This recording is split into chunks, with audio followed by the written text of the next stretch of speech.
Hello বন্ধুরা, welcome back to Ratna's simple lifestyle চ্যানেলে। তো আজকে আমি তোমাদের সাথে শেয়ার করছি যে ষষ্ঠীর দিন আমরা কোথায় কোথায় বেরিয়েছি সেই সমস্ত ভিডিওগুলো। সকলকে তার আগে জানিয়ে দিই যে শুভ ষষ্ঠীর প্রীতি ও শুভেচ্ছা।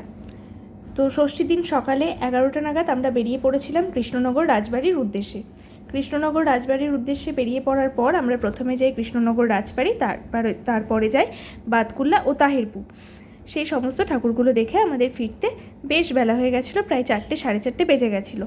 তো তোমরা দেখতে থাকো ব্লগটা। আমরা প্রথমে রাজবাড়ি যাচ্ছি। তো দেখতে পাচ্ছ গাড়িতে উঠে পড়েছি, গাড়ি অলরেডি ছেড়ে দেওয়া হয়েছে।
তারপর পৌঁছে গেছি রাজবাড়ি, কৃষ্ণনগর রাজবাড়ির সামনে। রাজবাড়ির সামনেটা খুব সুন্দর, যে সিং দরজা গেট, এই যে গেটটা এত সুন্দর, খুব ভালো লাগলো দেখতে। কিন্তু ঠাকুরটা তো দর্শন করা হলো না, তবুও বলবো যে রাজবাড়ি, আমি জানি না আমাদেরও শান্তিপুরে অনেক রাজবাড়ি আছে, কিন্তু তারা সব দরজা খুলে রাখে। সাধারণ মানুষ যারা সকলে দেখতে আসবে, আমাদের মতো প্রচুর লোক এসছে, তারা সব দরজা থেকে চলে যাচ্ছে, বলছে নির্দিষ্ট সময়ে খোলা হয় ওই রাতের দিকে। আর ওই অষ্টমীতে ওই মোটামুটি 1 ঘন্টা মতো খোলা হয়, আর ওই বিজয়া দশমীতে সিঁদুর খেলার জন্য 1 ঘন্টা। এরপর চলে এসেছিলাম আমরা খাওয়া দাওয়া করতে, যে শঙ্কর হোটেল। তো শঙ্কর হোটেলে আগে একবার খেয়েছি, সেই সময় খাবার কোয়ালিটি বেশ ভালোই ছিল, কিন্তু এবার গিয়ে রান্নাও খুব একটা ভালো না, একদম বাজে। আর যে এই যে পরিবেশনের যে ব্যাপারটা, সেটাও একদম ভালো না। তারপরে যারা আছে এগুলো দেখাশোনার কাজে, তাদেরও ব্যবহার খুব একটা ভালো না, রান্নার কোয়ালিটি একদম বাজে, কোনো তরকারি ভালো হয়নি, নুন কম, একদম মানে ভালো ভেবে গেলাম দুপুরবেলার খাওয়াটা। যাই হোক, কোনো রকমে পেটটা ভরিয়ে আবার বেরিয়ে পড়লাম আমরা ঠাকুর দেখার উদ্দেশ্যে। গেলাম বাতকুল্লা আর তাহেরপুর গিয়ে তো একেবারে মন ভরে গেল। এটা অনামি ক্লাব, বাতকুল্লার অনামি ক্লাব। তো এটাও সামনে থেকে দেখতে এত সুন্দর প্যান্ডেলটা, যে কি বলবো, ভেতরে গিয়ে তো একদম আরও মা দুর্গার মূর্তি দেখে মনটা জুড়িয়ে গেল। চারিদিকে লোকজন বেশ, ষষ্ঠী হলেও কিন্তু ভিড়টা খুব যে কম তাও না, আর বেশি তাও না, খুব আরাম করে আনন্দ করেই আমরা ঠাকুরগুলো দেখতে পেয়েছি। বিকেল 4টের পর মনে হয় রাস্তাগুলো আটকে দিয়েছিল, যে কারণে আমাদের গাড়ি একদম মণ্ডপের সামনে গিয়েই পৌঁছতে পারছিল। আর আমরাও খুব সেজন্য বেশি হাঁটতে হয়নি, অল্প একটু হেঁটেই আমরা মণ্ডপের মধ্যে ঢুকে গেছি, প্যান্ডেলের মধ্যে আর কি। ওই যে সামনে আমার হাজব্যান্ড আর আমার মেয়ে যাচ্ছে, এগিয়ে চলেছে। খুব সুন্দর প্যান্ডেলটা হয়েছে। এমনি অনামি ক্লাবে প্রতিবারই খুব সুন্দর হয়, প্রত্যেকটা মানুষেরই একটা মুখে মুখে থাকে যে বাতকুল্লার অনামি ক্লাব, এখানে তো খুব ভালো হয়, সুতরাং ভালোও হবেই। এই যে তারপর ভিতরে ঢুকে দেখা যাবে মা দুর্গার মূর্তি।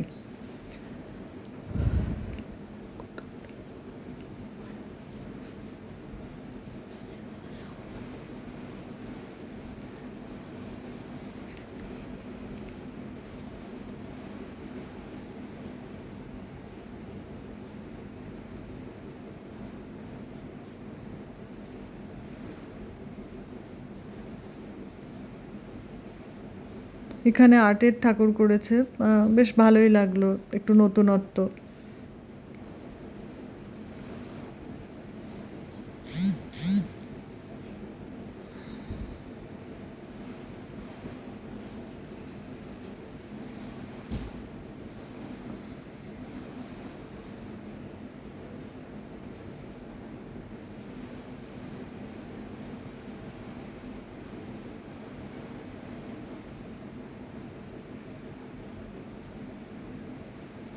এটা আবার আরও আর একটা জায়গার ঠাকুর, ওই বাতকুল্লারই। এটা আবার আর একটা জায়গার প্যান্ডেল, আর অন্য আর এক জায়গায়। সব জায়গার নাম আমার অত মনে নেই। প্রত্যেকটা ঠাকুর এক একটা আর একটার থেকে আলাদা রকম। এই যে এটা দেখছেন একটা প্যান্ডেল, তো এই প্যান্ডেলটা আমরা গাড়িতে করে যেতে যেতেই দেখেছি। এই প্যান্ডেলটা যেহেতু রাস্তার পাশে, তাই আর গাড়ি থেকে নামতে হয়নি। এই প্যান্ডেলটাও খুব অসাধারণ হয়েছে, খুব ভালো হয়েছে। কালারটা যেরকম সুন্দর প্যান্ডেলের কাপড়ের, সেরকম বাইরে থেকেও খুব ভালো লাগছিল। এখানটা খুব ভিড় ছিল বলে গাড়ি থেকে আর নামতে পারিনি। আর এই যে আর একটা জায়গা, বাইরে থেকে তো একদম মানে অপূর্ব লাগছিল প্যান্ডেলটা। আর এই পাশে ফুল দিয়ে সাজিয়ে রেখেছে। সবাই এখানে দাঁড়িয়ে দাঁড়িয়ে রিলস বানাচ্ছে, যে যার মতো ছবি তুলছে। খুব ভালো লাগছে এখানটা। যাওয়ার জায়গাটা করেছে, অসাধারণ করেছে। তারপর ভেতরে ঢুকে তো কাজগুলো আরও ভালো, মণ্ডপের মধ্যে ঢুকে খুব ভালো হয়েছে। এই জায়গাটাও খুব ভালো হয়েছে।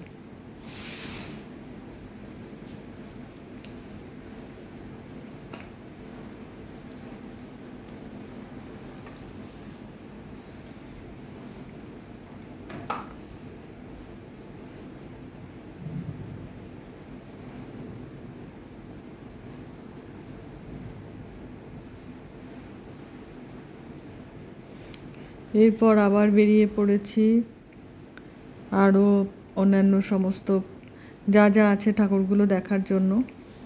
আস্তে আস্তে ছবি তুলে নিচ্ছি। সবই অনেক দেওয়া হয়নি, কিছু দেওয়া হয়েছে। এরপর মনে হয় পৌঁছে গেছি তাহেরপুরে। এটা সম্ভবত তাহেরপুরে হয়েছিল এই দেবী দুর্গাটা।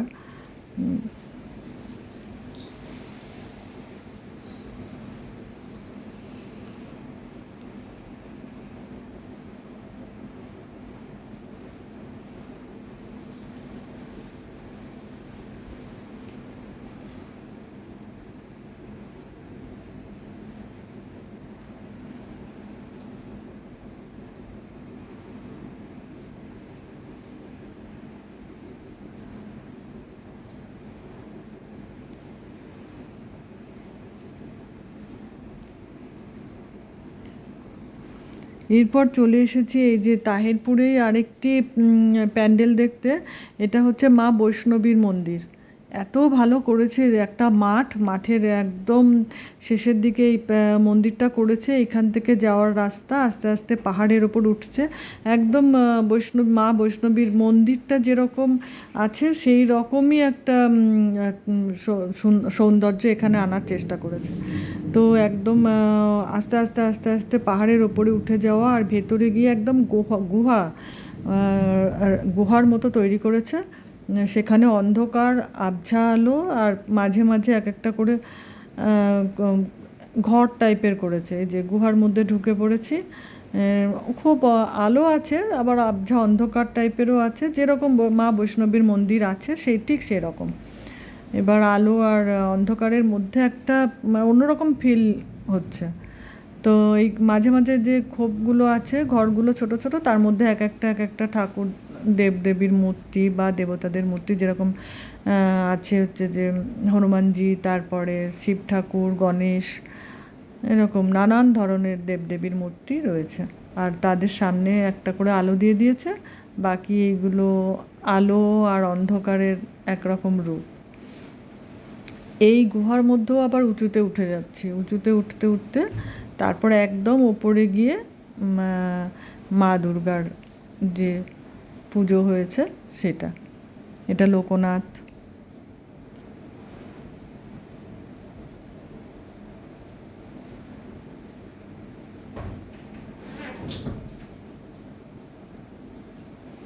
যে উপরটা এত সুন্দর, মনে হচ্ছে সবুজ ঘাস। আর এই যে মা বৈষ্ণবীর মূর্তিটা করেছে, মনে হচ্ছে যেন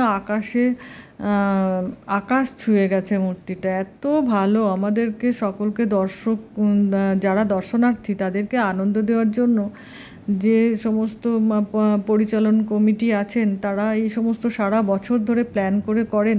সত্যি খুব ভালো লাগে।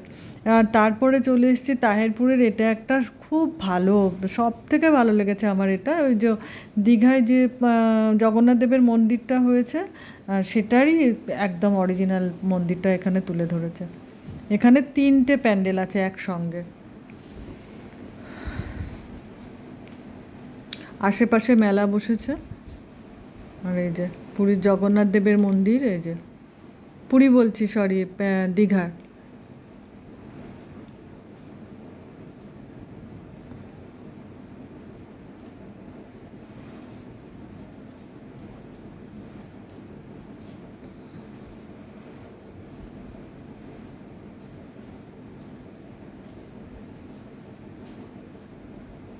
যারা দীঘায় গেছিলেন এই জগন্নাথ মন্দির দেখতে, তারা সব আমাদের আশেপাশে তারা ছিলেন, তারা বলছেন একদম জগন্নাথ মন্দিরটা নাকি এরকমই।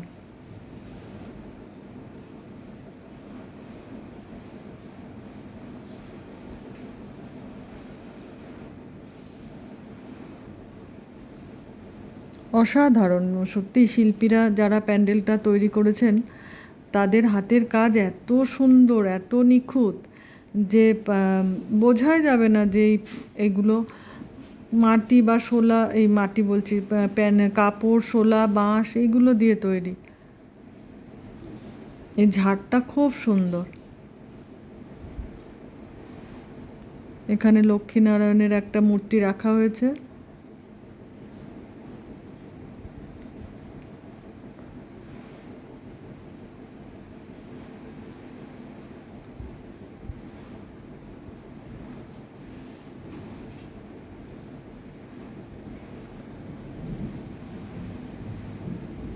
মনে হচ্ছে শ্বেত পাথরের কোনো মন্দিরের মধ্যে ঢুকে পড়েছি।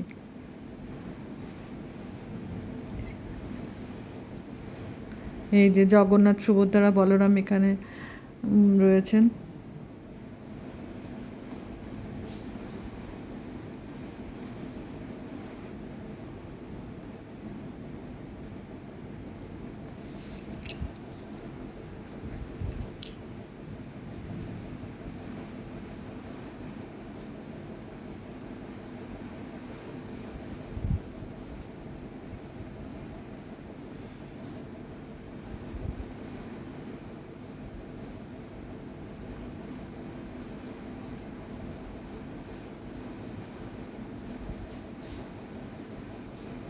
অবশেষে মা দুর্গার দর্শন পেলাম। বাবা, খুব সুন্দর। মা দুর্গার মূর্তিটা মনে হচ্ছে যেন একেবারে মায়ায় ভরা, এত সুন্দর আলো দিয়ে একদম। মা দুর্গা, লক্ষ্মী, সরস্বতী, কার্তিক, গণেশ এখানে খুব ভালো হয়েছে।